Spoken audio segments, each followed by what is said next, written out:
Buenas tardes, amigos. Vamos con los tiempos del ferrocarril, como pueden observar, ¿no?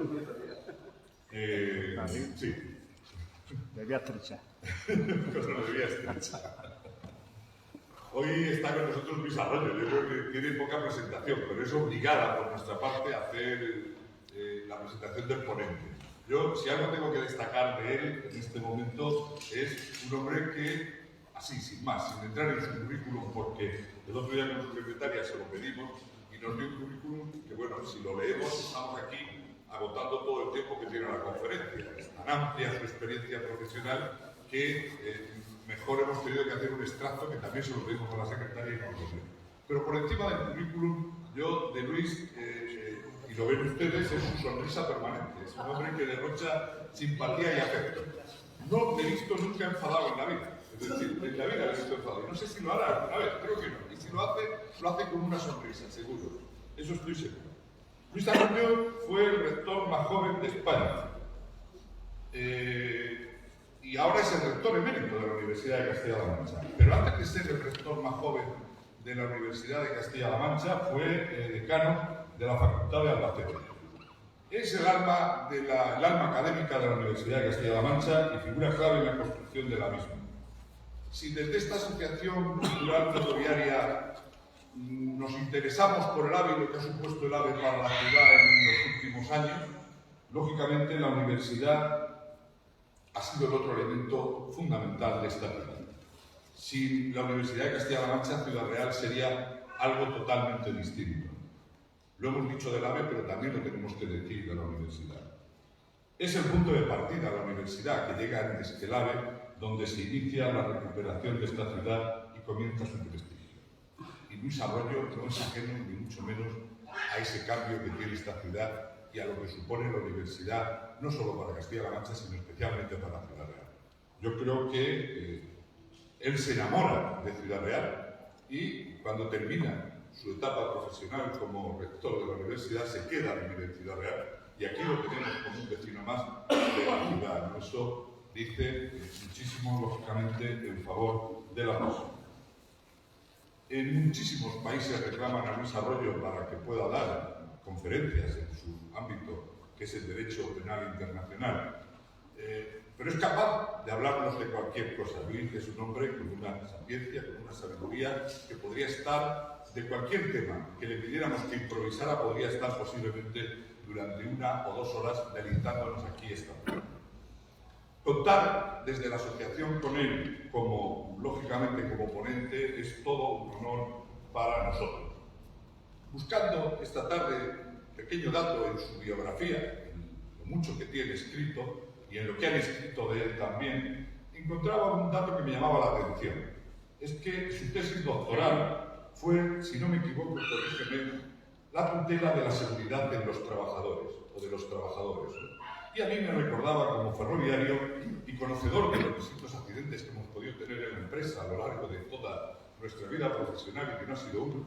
Afortunadamente, con las nuevas tecnologías desaparecieron prácticamente, no contamos ningún accidente desde la llegada de las nuevas comunicaciones en el AVE, pero anteriormente con los sistemas de comunicación que teníamos han sido muchos los accidentes que había que se producían por omisión, fundamentalmente, o por imprudencia. Su tesis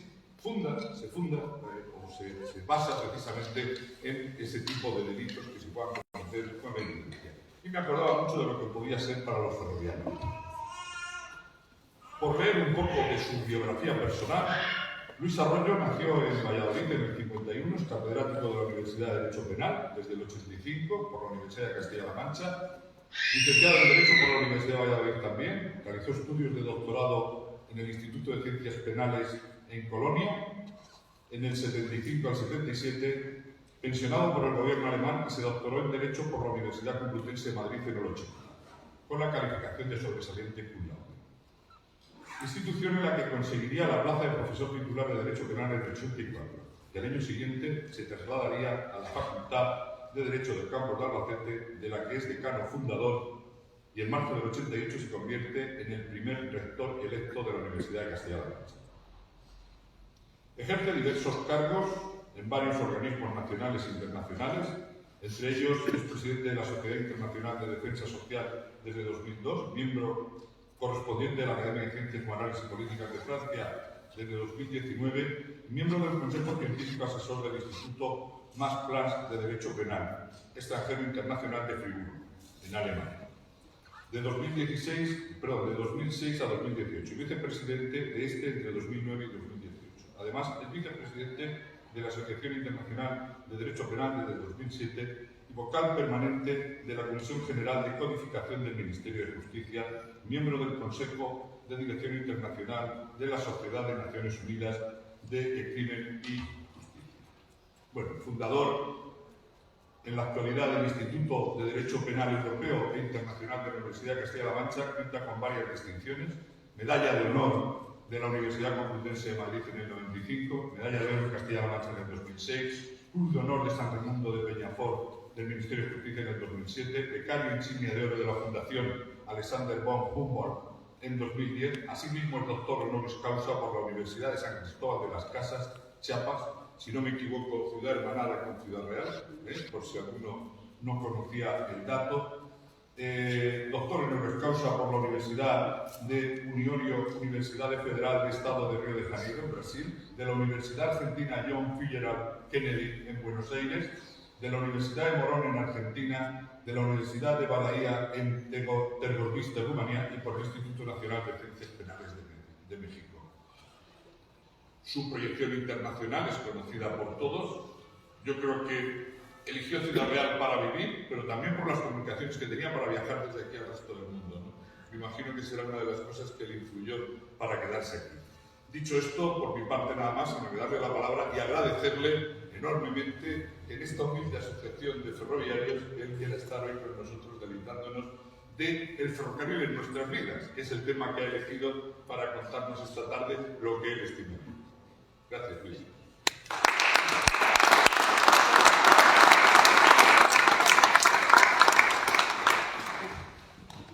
Los ferroviarios nunca sois un...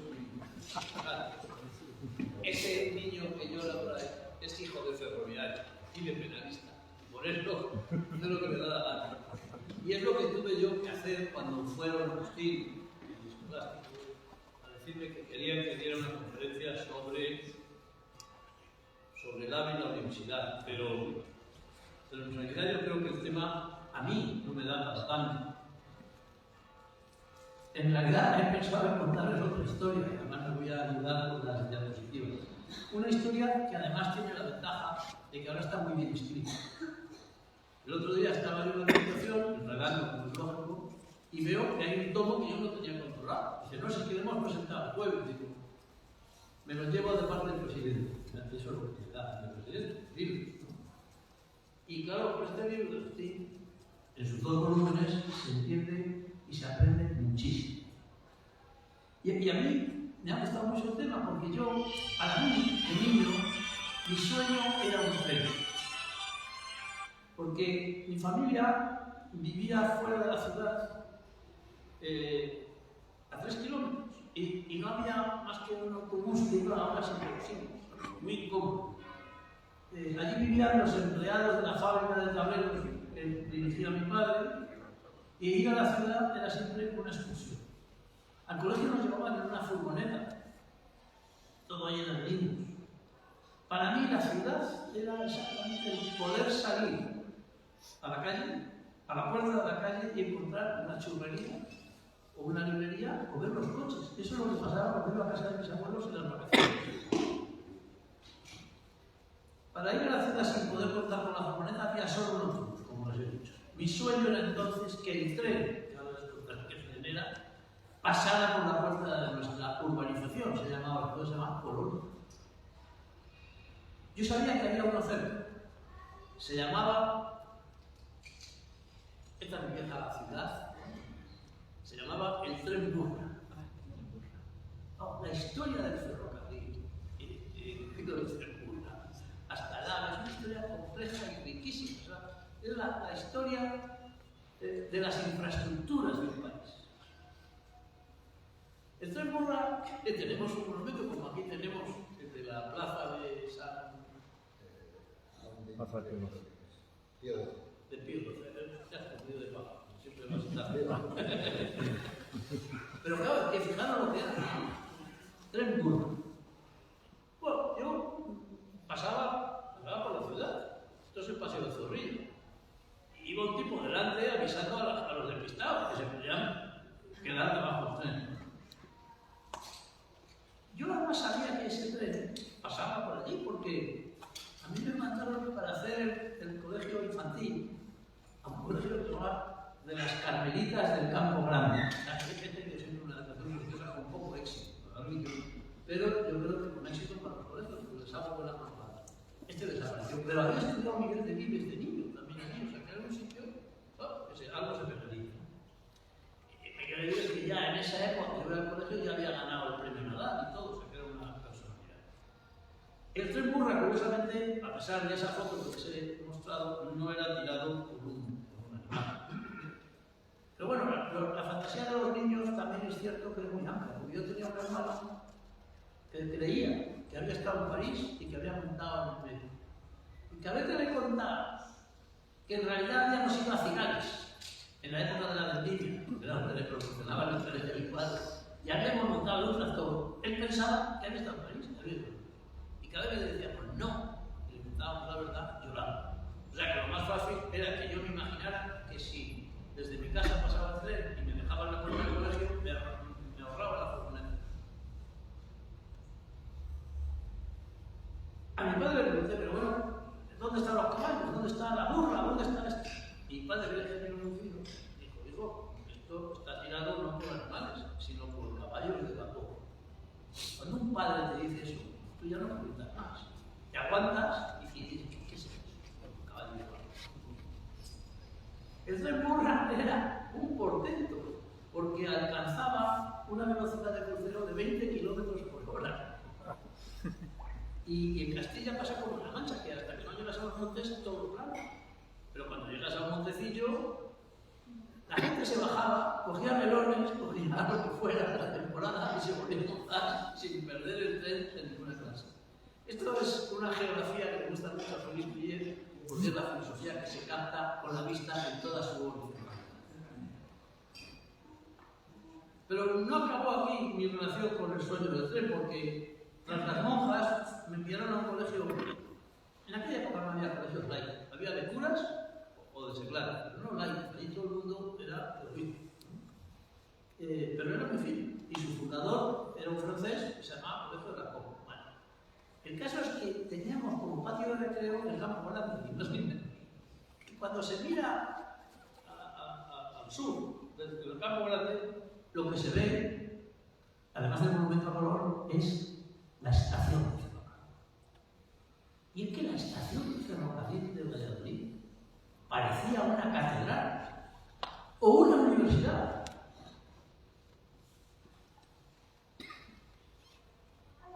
Este es mi colegio, este de aquí, de la izquierda, y esto es la Academia de Caballería. Y ahí está el tren que pasaba por la puerta de mi colegio, que me podía haber llevado y dejarlo ahí. Esta es la estación de Valladolid, en sus orígenes. Más que una universidad. En la visión moderna sigue impactando. Y después de, como digo, el tiempo fui a ese colegio del Campo Grande y veíamos esa estación. En esa época yo creo que tomé solamente una vez un tren que era muy excitante, habíamos ido a Santander, me habían hecho unas gafas nuevas. He tenido gafas desde pequeño, como el del teléfono, he tenido gafas desde pequeño y más vale que las tengo, ¿no? Ahí, claro. Y según entré en el mar ese día, entré en el día de verano, pues me la llevó una hora. Yo digo, no solo, hacerme una gafas, o sea que no he puesto nada en mi padre. Pero bueno, me impactó mucho viajar solo, es impresionante. Lamentablemente, el tren burra fue desmantelado exactamente en el momento en el que yo hago el examen de entrada de PREU, o sea, el examen de PREU, se llama entonces a la universidad. Año 64, en el mes de junio. Y en junio hice un examen de selectividad, no después.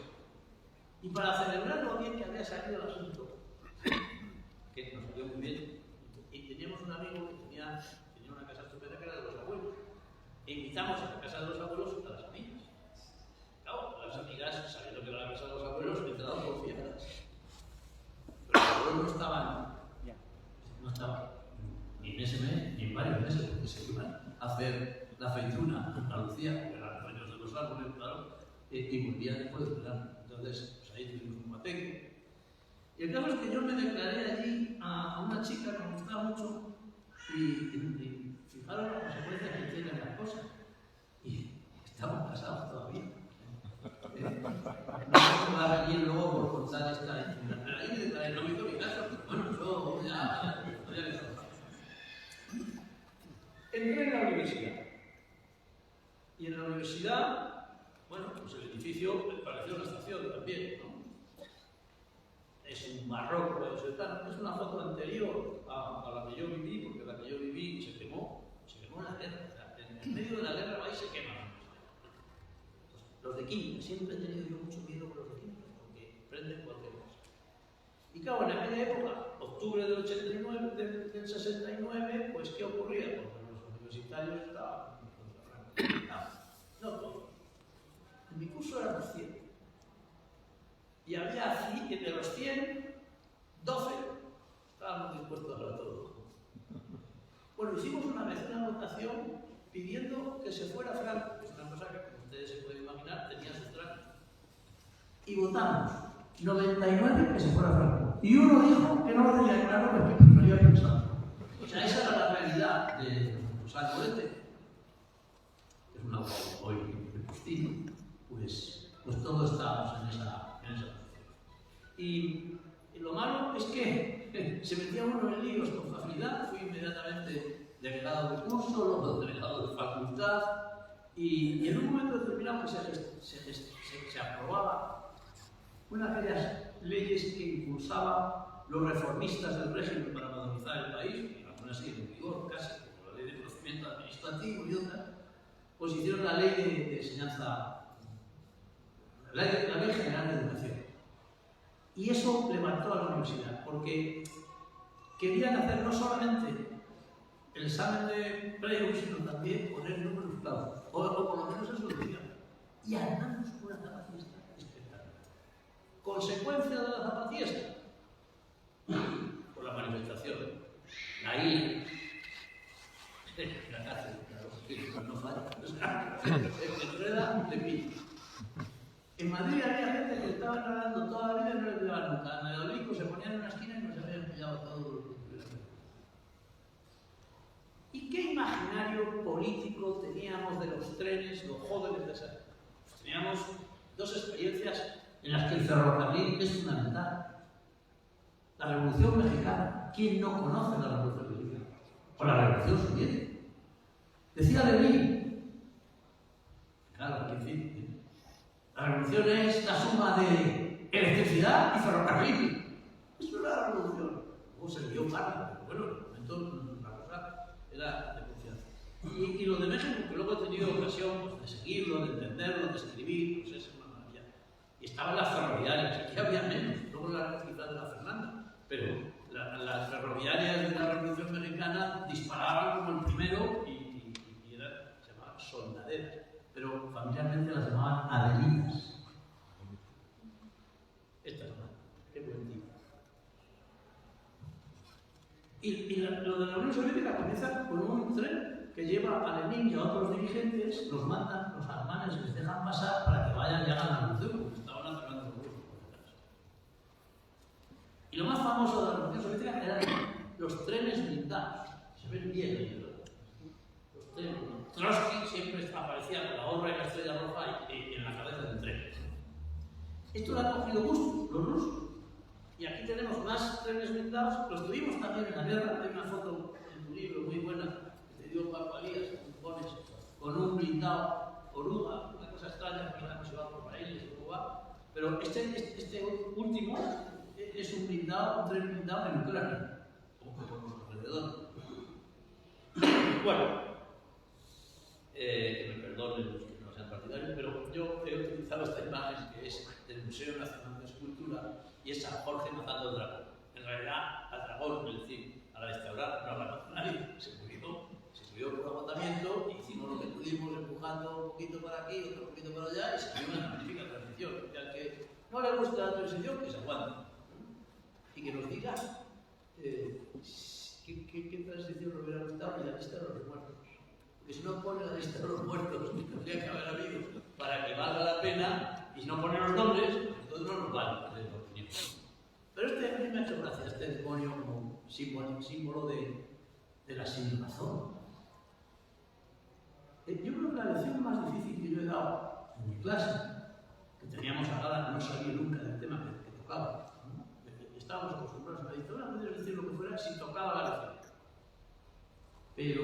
Pero si te salías, el asunto estaba muy bien. Entonces yo, sin salirme, expliqué el día siguiente del 23F a mis alumnos lo que era una dictadura.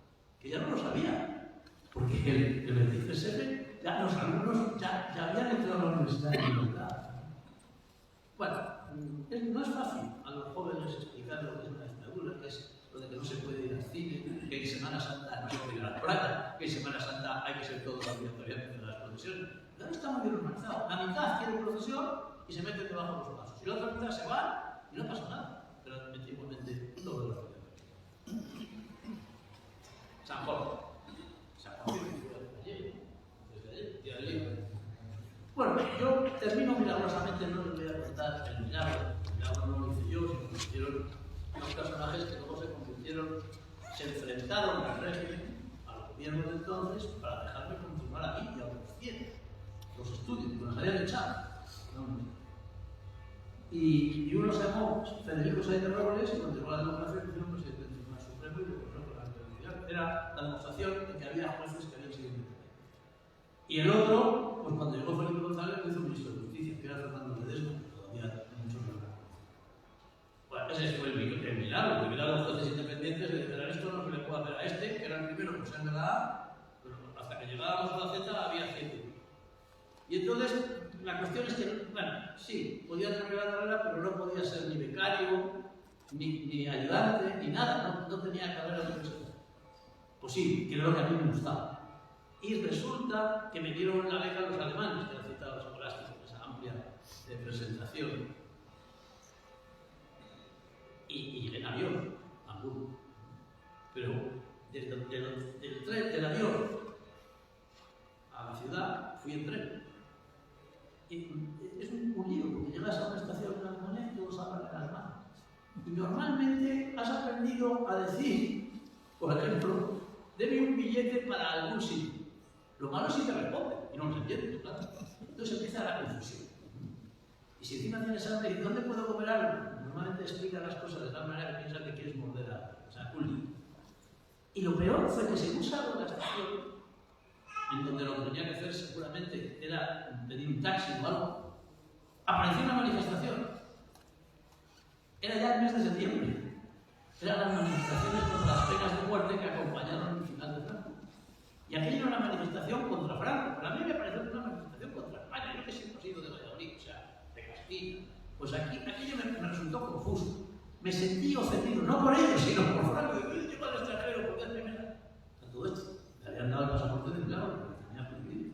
O sea que estaba pues, algo con valor preciosísimo. Bueno, el caso es que allí fui a Alemania y a mí me impresionaba mucho. Ahora todo es normal, pero cada vez que esto era. Una pena. Tenía una foto de cómo quedó Hamburgo después de la guerra. Pues como las ciudades estas que vemos en Ucrania, planchada, ¿no? Todavía más planchada. Bueno, regresé de Alemania y me fui a Complutense. Y volví a coger el tren para ir a Albacete. ¿Por qué me nombraron a mí decano fundador de la primera facultad? Éramos 3 nuevos. Félix Pillet, Enrique Díaz Barra y yo. Pero yo no tenía facultad, yo no tenía, en realidad, cuando yo llegué, lo único que tenía era un tipo encantador que dijo, yo estoy aquí a su disposición para darle lo que quiera. Era de una librería. Dije yo, no tengo ni asiento. Dice, si necesito una silla, yo se la traigo.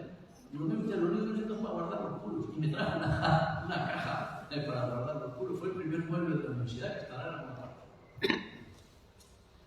Pues me nombraron porque no había nadie que fuera originario de Albacete, dispuesto a romperse los dientes con la creación de una facultad, porque había varios que ya se habían roto los dientes en otros sitios. Pero yo siempre he sido un Y con el Intercity para arriba y para abajo, pues mantuve la familia en Madrid y la facultad en Madrid. Aquello salió también que se empeñaron en que me presentara al rector, que no estaba la cosa clara. Entre otras cosas, porque no sabía dónde estaba la ciudad. Les tengo que confesar una cosa. La primera vez que vine a la inauguración del curso de la universidad en Ciudad Real, todo es un orgullo, porque llegas con mucha gente, se junta muchísima gente, me llevaron a un sitio que no sabía que era ITA, ahí todos nos vestíamos de traje académico, y terminaba aquello y en un momento tras, en un coche te llevaban ¿a dónde? Pues yo pensé que era un barrio de Ciudad Real, pensé que estaba muy bien, pero claro, luego descubrí que me habían llevado a Málaga. Pero eso que a mí me impresionó tanto, lo he hecho muchos años, por los extranjeros, digo, ya ahora vamos a un barrio de la ciudad que está muy bien. No sé, ya está, Alma. Y se van a contentos, les da igual. Y nosotros hemos quedado dominados. Y de repente llego aquí en el año 88, ¿no? Elecciones a ver, año 88. Que estaría, a algunos les pareció una eternidad. A mí me pareció que pasaba en un periquete todo aquello, ¿no? 4 elecciones, 16 años, y como digo, algunos decían, qué barbaridad, ¿cuánto tiempo? Y pongo el mapa porque, como yo no sabía muy bien dónde estaba Ciudad, en realidad, esto lo recordarán ustedes, no es una broma. La gente, había mucha gente, por ejemplo, mi maestro, que era un catedrático de la Antigua, que le gustaba conocer las capitales de España todas, como patriota y tal. No conocía Ciudad Real hasta que lo invitamos aquí.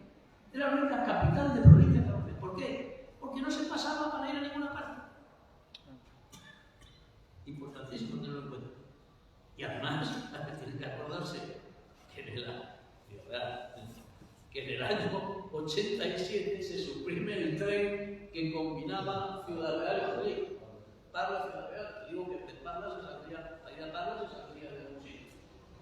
Claro, porque los vecinos ferroviarios de tal modo como si saliera de la nada. No, Madrid, Ciudad Real. Y lo hacía un tren, ¿no? Vale, pues cuando yo llego a esto, no hay tren. Y había que ir por Manzanares. Y si tardaba la cómoda duración del viaje, eran casi 3 horas. A nada que se complicara el viaje, eran casi 3 horas. Como por lo cual, pues el asunto está.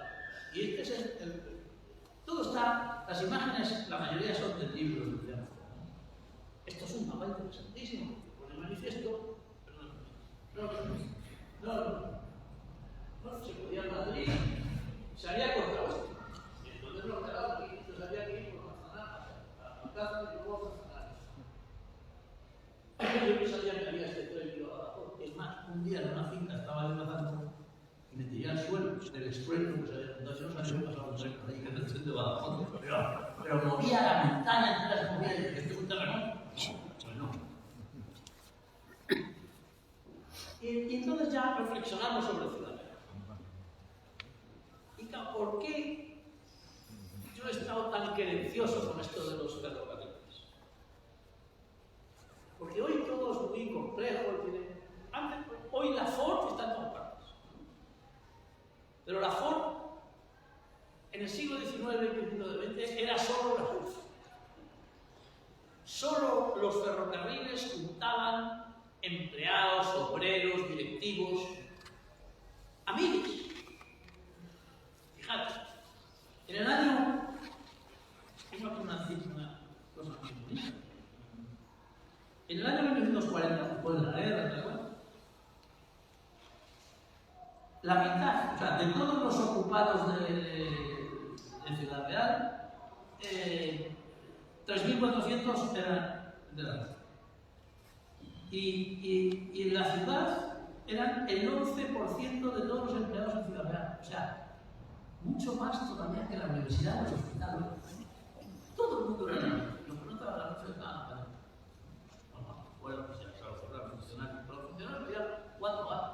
Si no había nada que hacer, era imposible hacer nada. Si no había dinero para casillar.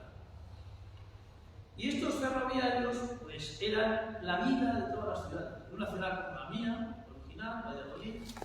La gente y los ferroviarios eran militares. ¿Por qué eran militares? Porque eran los líderes de la vida social. Los otros eran los grandes empresarios, los pequeños, los propietarios del campo. Pero ¿quién era la gente normal? Lo explica muy bien un tipo que conocemos todos, que es Francisco Umbral. cultural que entre sus novelas tiene una que se llama La capital del dolor, que es cómo se llega a la guerra civil en Valladolid y cómo se desenlaza allí la guerra civil. Significativamente, uno de los fusilados en los primeros días es el jefe nacional del sindicato ferroviario, que era miembro de la UGT. ¿Pero por qué? Bueno, pues porque había gente de todas las opiniones políticas, pero de donde nace el interés por la organización sindical, por la reclamación de los derechos de la gente, por la educación. Porque esto, Asociación General de Empleados, era lo que no daba el Estado. Educación a los ferroviarios y a los hijos de los ferroviarios. La ferroviaria, ya me lo he aprendido. Este museo tiene que tener un despacho o una sede para la asociación, porque la hicieron precisamente la Asociación de los Ferroviarios de España con sus cuotas. Increíble. ¿Quién hacía eso en España? Nadie, solamente. Buscando células, hoy se celebraba en Valladolid, en Palencia, en realidad, pues los 50 años del colegio de huérfanas de ferroviarios. Bueno, es que estudiaban 500 huérfanas de toda España en ese momento. Con una enseñanza de calidad. No eran expósitos en que simplemente pues habían fallecido, porque antes la gente se moría muy pronto. Ahora alguien se muere con menos de 80 y nos parece una tragedia. Cuando se aprueba la jubilación a los 65 años, más de 65 años no llegaban, vamos, del total de la que tenían que llegar, pues, ni la mitad. O sea que la jubilación era un coste para el Estado muy reducido, porque se acababa enseguida. Pero ahora, en la zona he sacado una semblanza de un penalista que para mí es muy bueno, porque ha estado vivo y con la verdad bien hasta los 103 años. 103. O sea, yo digo siempre, hay que preocuparse a partir de los 92. Pero antes no, cuando va a pasar cualquier cosa. El Estado vela nuestra pensión, salvo que no lo hubiéramos hecho bien, porque todo este lío que hay en Francia es por muchas razones. Pero es que en Francia hay un desbarajuste.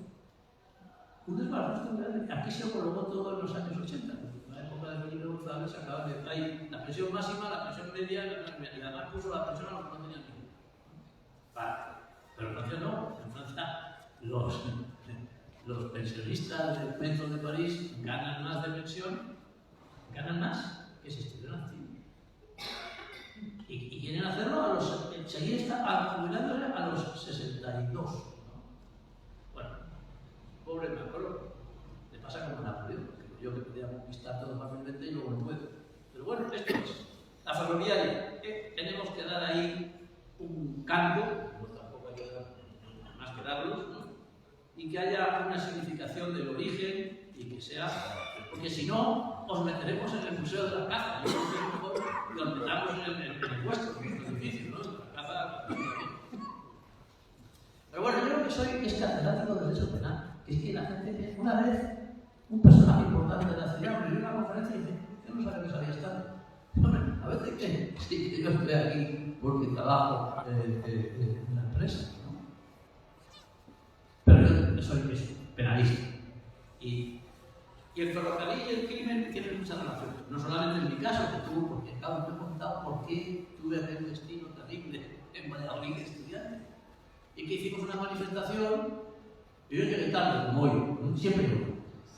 Y en ese caso no me sirvió de nada llegar tarde, porque los estudiantes se fueron a la vía del tren y descubrieron que el balasto es fenomenal para lanzar contra la policía cuando te quiere la policía atacar.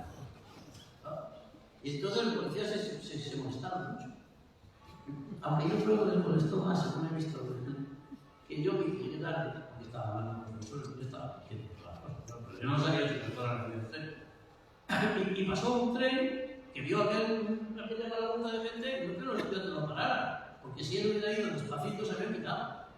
Pero el maquinista dijo, no voy a ver si voy a atropellar a alguno, paró el tren. Pero visto eso en Madrid, consideraron que era la revolución. Entonces no crean. O sea, la culpa de todo mi destino posterior fue un tren. Por eso mi vinculación con el tren es tan íntima. Antes del AVE, el ferrocarril era importante sobre todo por la cantidad de tiempo que se perdía para llegar hasta aquí, por Alcázar y todo eso. Pero el tipo más memorable que yo no he llegado a conocer, porque venía, sí, venía en el tren Puerta del Sol desde París. Era pariente tuyo. Se llamaba, lo que pasa es que todo el mundo le llamábamos Carlos París, ¿vale? Pero era de tu segundo apellido. Vivía en París porque era profesor en Nanterre. Venía aquí en el tren este, luego cogía el de Ciudad Real y daba sus clases y se volvió a París. O sea, esta es la única relación de fundamento que había entre el tren y la universidad antes de la. Los demás siempre se ubicaban en coche, ¿no, Félix? Y es que, claro, la historia de los trenes de Ciudad Real es muy interesante. Con el terremoto, con el tren visto, con las horas que duraban, nocturnos, 5 horitas, 11, el tren visto entera, ¿no? De la Universidad de Ciudad Real. Y a mí me gusta mucho una anécdota que he visto en tu libro y es el caso del busto de Franco. Este lo digo, pero incluso siendo partidario de Franco, había gente muy protestona. Y en una reunión, en una comida, seguramente serían unas hachas. En principio no son peligrosas desde el punto de vista político. Pero se fue animando uno y lanzó algo sobre un busto de Franco que había allí, que se lo habían regalado, se lo habían devuelto para ponerlo fuera. Yo me acordaba de uno de los 11 o 12 que éramos fijos en la clase, los que estábamos más organizados, dijeron, ¿tú quieres ser de nosotros? Sí. Pero bueno, pues como eres artista, toma. Y le dimos aparatos de estos de pintar. Y corto y perezoso, por la noche, se hizo unas molduras para poder hacer pintadas, ¿no? Y dijo dos cosas clarísimas. Una, puso en la pared una cosa como si fuera Forges, diciendo, algún PD, eran todos ex-guardias civiles de confianza, algún PD se va a ganar un alfamajazo, que era típico de Borges, pero el PD no reía. Y entonces pensó que iban a. Y luego, para rematar, ya acabó con todas las paredes, se bajó al sótano donde había un cuadro espectacular de Franco pintado a Rubí, de 2,5 metros de alto, y le pintó cuadros y barro. Cuando lo descubrió el decano, pegó un brinco y fue a ver al rector y casi nos pusieron. Total, que me acordé mucho porque le digo la anécdota esta, porque aquello terminó en un lío para. De penal, les decía. Bueno, no solamente ese asunto del expreso de Andalucía, que es muy interesante, porque la culpa casi siempre la tiene Pedro Prado. Resulta que los tipos que asaltan el expreso de Andalucía,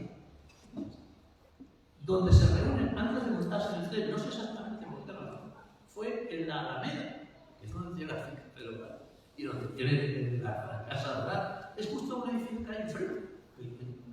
Nunca he tenido tiempo para averiguar la historia de esa cuestión, pero es así, que luego fue un crimen importantísimo, una barbaridad tremenda, ¿vale? Les pillaron a todos, no, creo que no.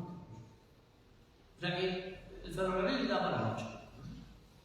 Y luego hay una cosa muy importante. Ahora, como saben, habrán oído hablar de que las personas jurídicas, las empresas también responden penalmente, de que no solamente los directivos, los dueños, no, también la empresa. Esto es una novedad.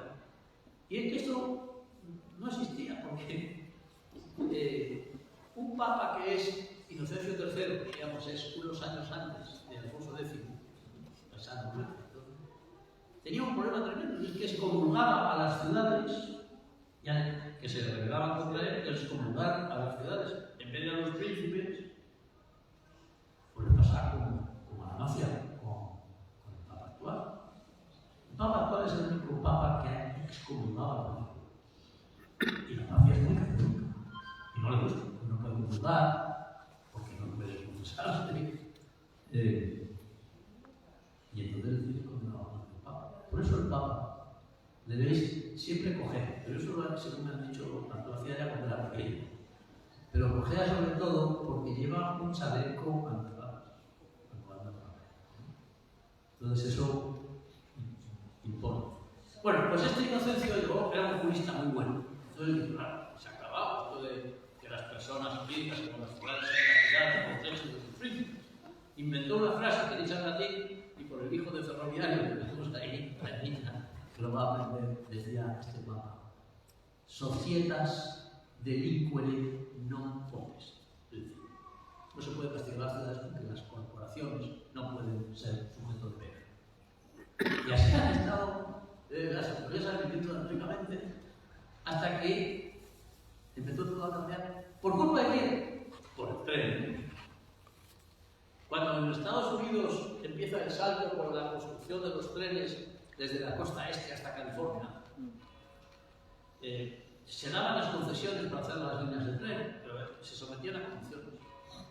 No se podía dejar todo revuelto, todo tirado, no se podía... No se decía entonces lo mediamente, pero no se podía convertir los laterales en basurero. Y como no hacían caso, bueno, pues aunque no se pueda castigar a las personas jurídicas, a las empresas del ferrocarril las vamos a castigar. Y eso ha venido luego, a lo largo de los años, siempre en Estados Unidos, hasta que ha llegado la economía más completa. Porque en la última crisis es una crisis de fraude. No que venía la economía más. Que habían montado una estafa espectacular. Por eso aquí nos quedamos un montón, resultado. La gente resultó que descubrió que su dinero no valía nada, sus acciones. Y el que tenía dinero no lo soltaba, porque no sabía si el otro lo tenía. Entonces se produjo una crisis espectacular. Bueno, por vez primera en la historia no ha ido nadie de Wall Street a la cárcel, porque la crisis anterior, que se llamó crisis de 2.0, fueron 1000. Pero ahora no hay ninguno. Pero bueno, les han puesto multas gravísimas a las empresas. Bueno, esto remonta con la salud de la distribución. Bueno,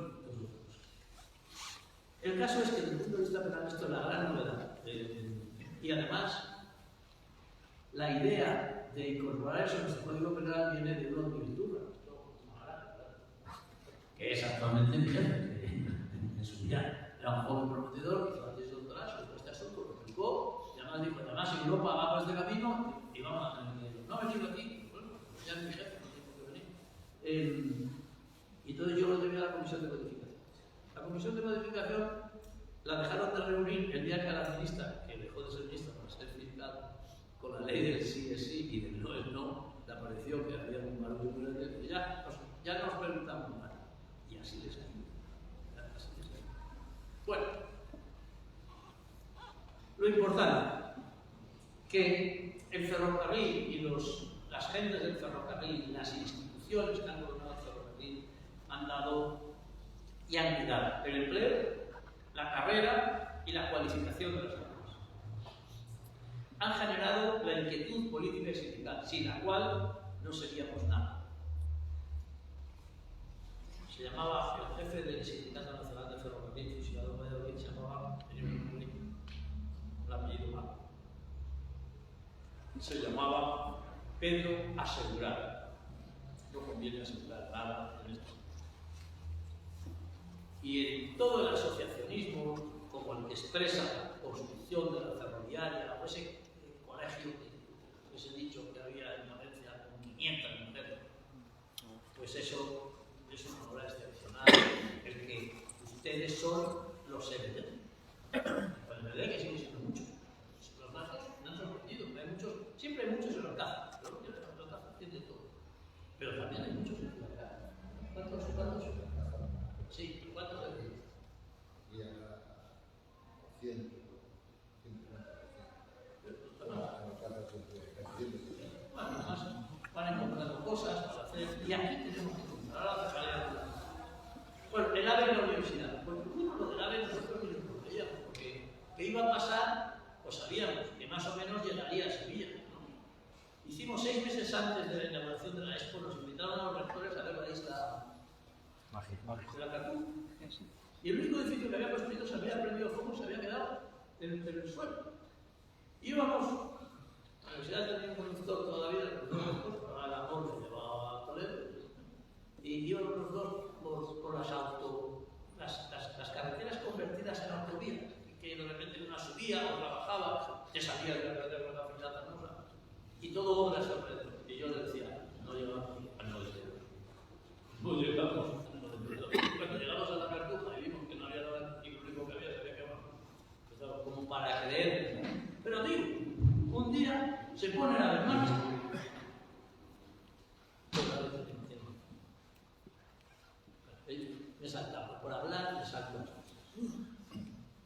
se ve que va al campanero. Este es el tren del oeste, el que hace el ave de la música. De repente, lo que querían hacer a Sevilla, pues hay unos cuantos que se dan cuenta de que pagan por Ciudad Real. El tren podía haber pasado por Ciudad Real sin detenerse, porque en aquella época las cosas se hacían a una velocidad, vamos, y se tomaban las decisiones sobre la marcha. Aparecieron dos personajes que son muy importantes. Hay un tercero, la verdad, que son José María Barrera, que tenía poder, y otro que tenía la capacidad de volver loco a todo el mundo, que era Lorenzo Seras. Sigue teniendo la misma capacidad, pero no la usa, por fortuna. Bueno, entonces idean lo de que haya estación. Y lo consiguen. Esta es la reunión, había el ministro Barrio Nuevo. Yo quedé siempre agradecido a la reunión, incluso cuando entró en la cárcel, una manera confusa de la vida, yo le mandé los dos textos de Quijote maravillosos. Y lo que más me impresionó fue que me lo copiaron. Y la cárcel me dijo que ya tenía sus hijos. Dijo, si algún día podemos hacerlo, esta ciudad tendría que hacerle un reconocimiento a la Romana. La gente cometió un pecado, pues si la Iglesia perdona a todo el mundo, pues no nos vamos a perdonar a alguien que más haya cumplido la penitencia. Si lo importante es tener arrepentimiento y propósito de enmienda, o no. O estas son cosas de pasado. Bueno, mientras el ave se construía, el único que miraba lejos era Lorenzo. Fijaros qué foto, ¿no?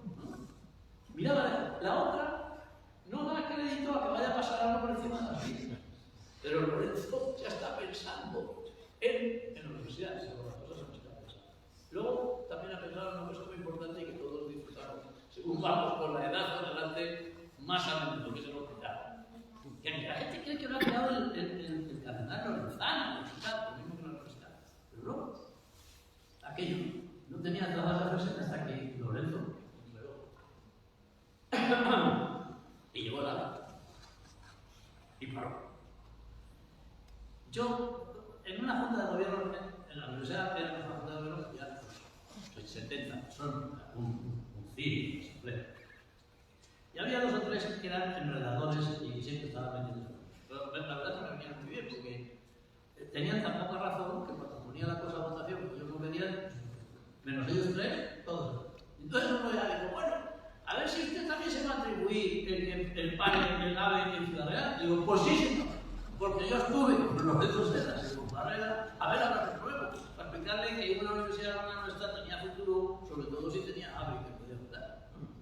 O sea que aquí está, pero no hay foto, ni sé dónde se hizo. No sé si la reunión, me imagino que me llevarían aquí al ayuntamiento, no lo sé, no lo recuerdo. Pero el caso es que de repente nos encontramos con esto y nos quedamos estupefactos. Sí. Y esta es una foto que me gusta mucho, porque yo creo, este tipo que yo me he enseñado, bueno, lo he hecho también en una revista extranjera, ¿no? Es el último fiscal de Nuremberg, medía 1,53 y era estudiante en Harvard cuando se produce el bombardeo japonés de Pearl Harbor, ¿no? Y los estudiantes de aquella época se matriculaban todos en el ejército, o sea, listados, ¿no? Pero este no tenía más que problema, porque medía 1,53 y decía, bueno, lo primero que pidió fue prudencia, porque él hablaba 4 idiomas.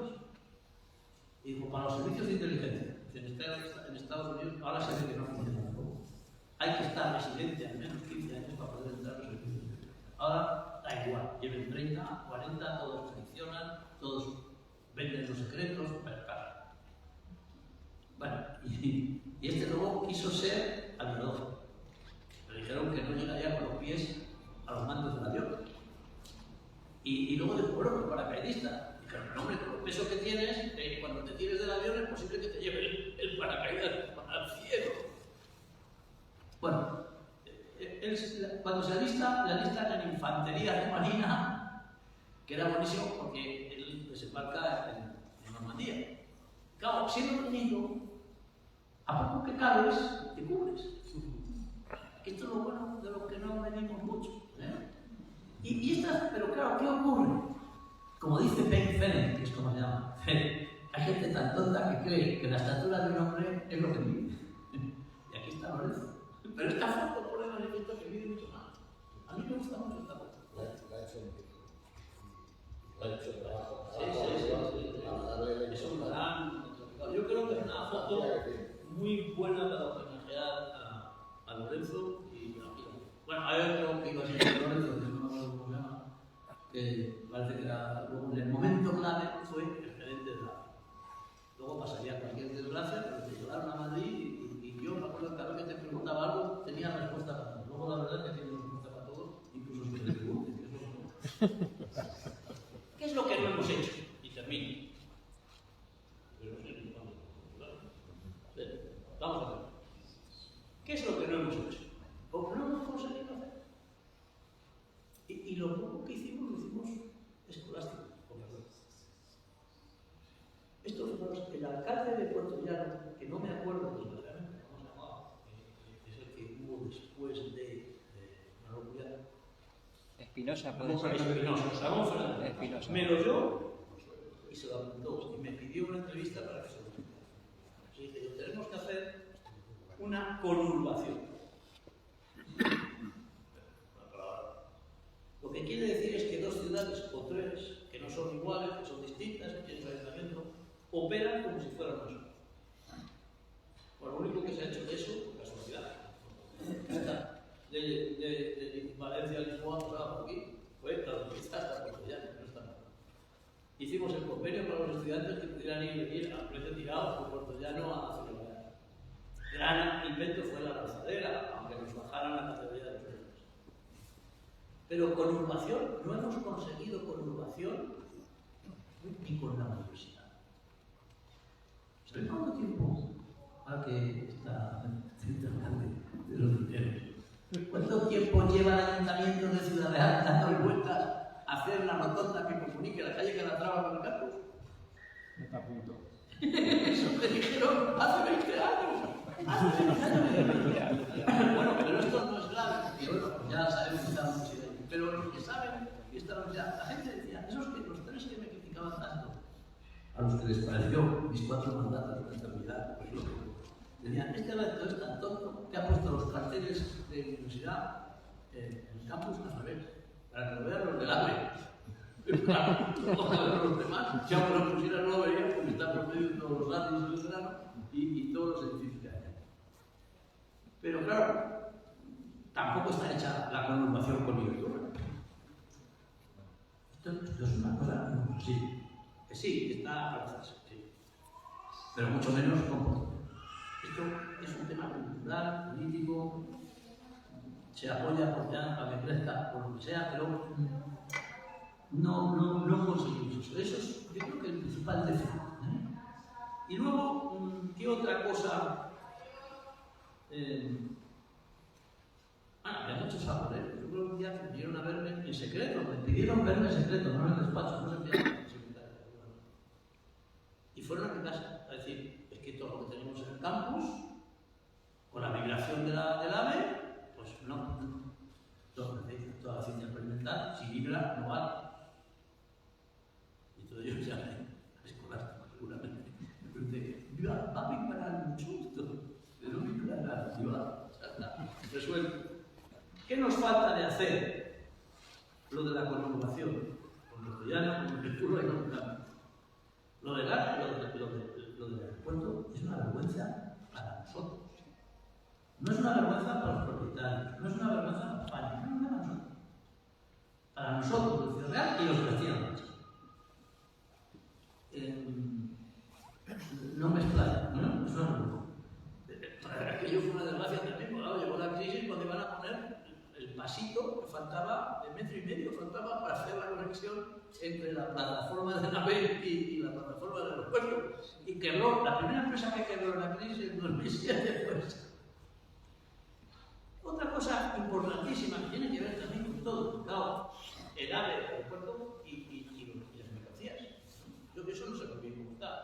Pero yo me acuerdo que cuando yo vi el asunto del aeropuerto, la autopista, la otra autopista que venía de Toledo, el tren de mercancías que venía por otro lado, esto es un libro de desarrollo de alta calidad extraordinario. Luego la crisis y todo se enredó, ¿no? Bueno, el aeropuerto está ahí y la noticia de ayer es que un destino que también se intentó por los anteriores es que fuera de mantenimiento. Bueno, seguramente me va a decir que tendremos que venir en tren o computers técnicos para el mantenimiento. 100 aviones al año son muchos aviones. ¿Cuántos son a la semana? Quitando los sábados y domingos, pues un montón. O sea que no está mal. Pero si fuéramos capaces de avanzar en las prestaciones del aeropuerto, pues a lo mejor hay que recuperar la idea de velocidad, sobre todo para la mercancía. El aeropuerto, sin duda alguna, fue un poco. Eran las mercancías, hemos perdido muchas oportunidades algunas otras. Y es que no va a haber tren, aunque esto ahora todo varía, ¿no? Hay una evolución y espero que también tenemos una suerte. Yo ayer me comí con unos amigos, todos, el más joven cumplía 88 años, ¿no? Y todos eran de la cáscara amarga, que diría yo, en Belén madre. Y yo le decía, mira, por vez primera tenemos un presidente de España que es capaz de las cosas que queremos y necesitamos, las va peleando por todas las capitales de todo. Y la consigue. Esto es la primera vez que pasa. Luego lo demás, no me meto. Cada uno que piense lo que quiera. Pero yo se lo dije a Sánchez. Cuando vino y me lo presentaba, no lo conocía, nada. Y vino a Fermín. Y me presentaba, el rector, no sé qué, igual. Yo, encantado de verte, presidente. Tengo que decirte, de todas maneras, pues acaso te vas de vacío, que yo no era parte del club. Como usted. Yo, pero cada día, claro, es que la gente no sabe lo que ha conseguido este hombre moviéndose de Europa a la sanidad, los fondos. No ha conseguido nada, ni Felipe González. Él consiguió mucho, pero en estos momentos de dificultad. Bueno, ¿qué va a pasar en Europa? Pues en Europa están trazando el ferrocarril y hay que estar allí. Y hay que estar como presidente del gobierno, no basta con mandar a un tercero. Fijaros, los trenes que están en la financiación europea, las líneas, se llaman los trenes de día y los trenes de noche. A nosotros se nos ha olvidado que es el tren de noche, que era el Puerta del Sol. Entre otras cosas porque a los franceses, desde la independencia, desde el 2 de mayo, no tienen tendencia a mirarnos mucho, salvo a Barcelona. Aunque no saben que los Barcelona independentistas quieren quitarles un trozo de Francia, deben entender, pero claro, esta línea de tren la tenemos fallida por dos sitios. Por los franceses, que no la crean, porque van por aquí locales, iban a ir antes a Barcelona, y porque los vascos decidieron que no había tren de alta velocidad. Yo pensé que solo porque la ETA lo iba a bombardear, o sea, que como eran capaces, pues también me parecía una cosa de peso. Pero no sé por qué ellos no querían la Y básica, que nos permitiría ir en tren desde Madrid a Irún, de Irún a Burdeos y de Burdeos a París, y de París a Berlín. Y además vivimos hoy la revolución contra el cambio climático. Y hay que reducir los aviones en lo posible, no hay que ser radicales. Y en cambio, fijaros, está en previsión de estupendo, financiable, trenes. Pero yo creo que hay que pensar en España, yo no sé de verdad, ni siquiera lo he preguntado, que seguramente nos gustaría que hubiera un tren de noche, aunque no fuera AVE, y que se pudiera ir de Sevilla a París, y de París a donde van a poder ir, porque ya hay trenes de noche en Europa que van de Berlín a Viena, y de Viena a Redonde, etc. ¿Qué discuten de trenes en Europa? Pues los franceses están con el problema de que tienen la red ferroviaria vieja. Digo, pues eso nos ha pasado a nosotros con el AVE, que está antes de ayer, imaginemos a los franceses, ¿no? Y entonces hace una comparativa, y claro, que lo que invierten los alemanes, lo que invierten los franceses, pues claro, hay una gran diferencia. Y luego vienen aquí con otras cosas. Francia en retraso sobre su vecino. Pues por lo primero estamos por delante de Francia en algo positivo, quiero decir. O sea, todo el mundo está dando vueltas. Por lo tanto, me parece muy importante que se mantenga un foco de atención en la cuestión de las comunicaciones. Y con esto y un bizcocho, espero que algún día todavía podamos cenar o desayunar en el tren de noche Madrid-Norte de Europa. Muchas gracias.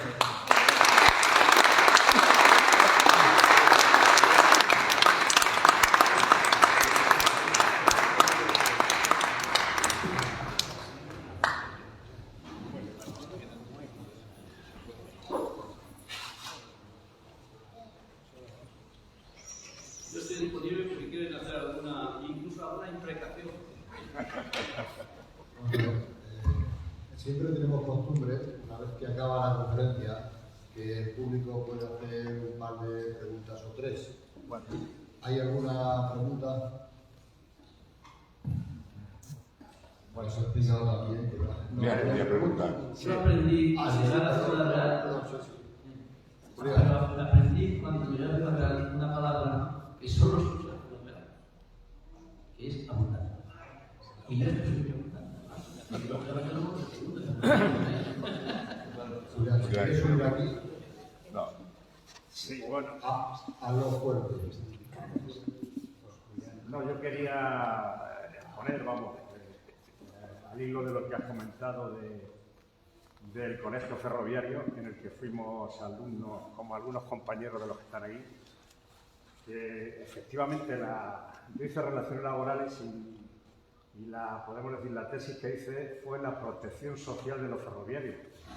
Y es curioso que ya desde las antiguas compañías que estuvieron operando, pues siempre hubo una sensibilidad social en sus reglamentos hacia los ferroviarios y sus familiares, porque los accidentes de trabajo eran múltiples, sobre todo los servicios relacionados con la circulación, con la vía y demás. Entonces, la creación de estos colegios ferroviarios, no solamente de niñas, sino de niños en varios sitios de la geografía, pues eran realmente un recurso impensable para cualquier ferroviario inactivo, porque no iban allí como una casa de acogida, sino que iban incluso, tenían la posibilidad de ir después a la universidad, como muchos de ellos fueron luego, inclusive se incorporaron a Renfe en cargos directivos y demás. Y era un poco en esa línea, incluso cuando se crea la Renfe, en el año 41, la organización de Renfe es a través de unas circulares de dirección general que iban exponiendo en cada área, iban exponiendo podemos decir, la temática, ¿no? Y en el tema social, pues, curiosamente, se crean unos sistemas de supermercados, de economatos, en las cabeceras, en los tiempos difíciles, pues para servir el carbón a los ferroviarios y sus familiares, para servir la alimentación y bueno, una red de servicios médicos, con médicos centrales y ATS en los distintos sitios. Aquí en Ciudad Real había una unidad de ATS. Y bueno, esa protección es curiosa, pero quizá sea la primera empresa a nivel nacional que tiene esa visión de protección y de protección efectiva, incluso antes que se cree la seguridad social, la Ley General de Seguridad Social. Y bueno, pues esta protección, es curioso cómo se ampara, se crean los trenes economatos, que van repartiendo un día o dos al mes, van repartiendo productos de consumo a precios asequibles, más baratos y tal. Y bueno, pues es lo que quería decir, que efectivamente esa indicación que has hecho es realmente patente cuando se estudia la normativa de Renfe y todos los estamentos que se crearon al efecto de protección. Vamos. Gracias. Efectivamente, el formato eran unos supermercados itinerantes. Yo casi, en vez de preguntas, si no hay más preguntas, lo que sí quería es hacerle un agradecimiento, porque lo que tenemos que hacer socio, plástico, porque es que nos ha apoyado de una manera rotunda en una de las reivindicaciones que tenemos del colegio. Claro, porque esa es la reivindicación. He olvidado decir que soy hijo de ferroviario. Claro, lo llevan los genes. Porque cuando éramos estudiantes, estudiábamos en casa 4 chicos.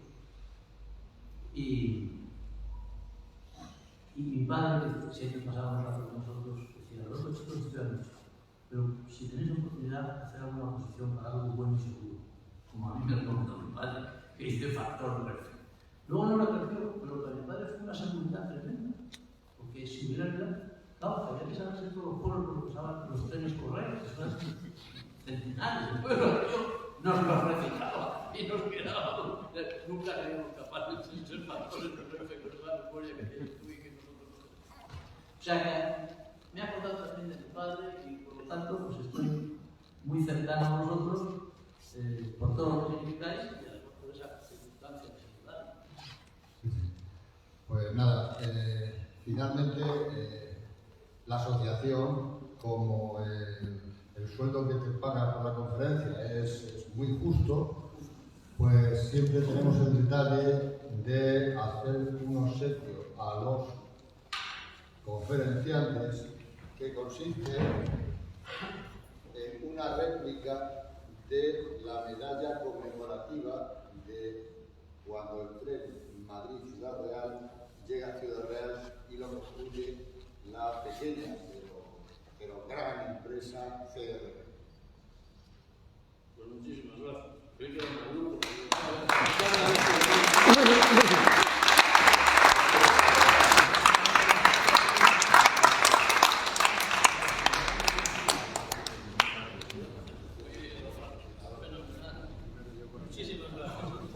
Con esto se cierra el acto y os esperamos en el 4 o 5 de noviembre. Tenemos una larga vacaciones. Muchas gracias por la